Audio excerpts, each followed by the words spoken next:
కన్యా రాశి వారికి మొదట ఇంట్లో కేతు ఉండడం వల్ల ఈ వారంలో ఎవరైనా కొత్త ప్రణాళికతో ముందుకు రావచ్చు మరియు కొత్త ఒప్పందాల ప్రయోజనాల గురించి మీకు ఆలోచనని అందించవచ్చు. మీకు కాఫీ లేదా టీ అంటే ఇష్టం ఉంటే రోజుకు 1 కంటే ఎక్కువ కప్పులు తాగడం ఈ వారం మీకు హానికరం, లేదంటే అనారోగ్య సమస్యల్ని ఎదుర్కొంటారు. అలాగే ఈ వారం కొత్త ప్రణాళికలతో మీ ముందు ఎవరైనా మీకు కొత్త ప్రయోజనాల్ని చూపించగలరు.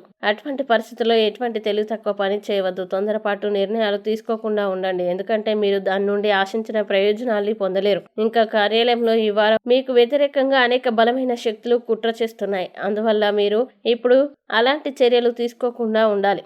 అలాగే కుటుంబ జీవితంపై కూడా ప్రతికూల ప్రభావాన్ని చూపుతుంది. కెరీర్ మరియు వృత్తిపరంగా మీ రాశి చక్రం యొక్క స్థానికులు వారి ఒత్తిడి నుండి ఉపశమనం పొందుతారు, ఎందుకంటే ఈ సమయం మీ జీవితంలో ఇలాంటి కొన్ని చిన్న మార్పులు మరియు ఊహించని సంఘటనలు తీసుకురాబోతుంది. కన్యా రాశి వారు ఈ వారం చేయాల్సిన పరిహారాన్ని గనక చూసినట్లయితే బుధ గ్రహం కోసం యాగ హవనాన్ని బుధవారం నిర్వహించండి. అలాగే ఈ వారం కన్యా రాశి వారికి అనుకూల తేదీలు గనక చూసినట్లయితే వీరికి 10వ తేదీ చాలా మంచి రోజు. ఈ తేదీలో ఏ పని ప్రారంభించినా సరే మంచిది.